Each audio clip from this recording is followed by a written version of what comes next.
Ayan mga kasigay, magandang tanghali. Kumana muna tayo ngayon mga kasigay, dahil maraming lumot ang ilog, so pangati tayo. Ayan yung kasama natin mga kasigay. Ayan yung mga kasigay kung anong gagawin niya mga kasigay.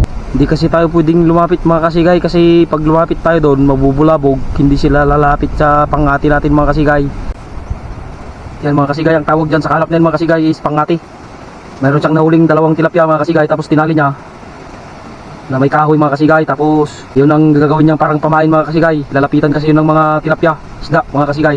Ayun, nakakuha siya ng isa mga kasigay. Ayun, nakakuha na naman mga kasigay. Ayun mga kasigay, kuha na naman. Ganito talaga ang kalap mga kasigay pag maraming lumot. Hindi tayo mga kasigay kasi napakarumi kapag hinala niya na naman mga kasigay. Medyo malaki yun mga kasigay. Ayan mga kasigay, yan lang po ang ating nakuha sa pangati. Panghapunan na naman mga kasigay. Alright.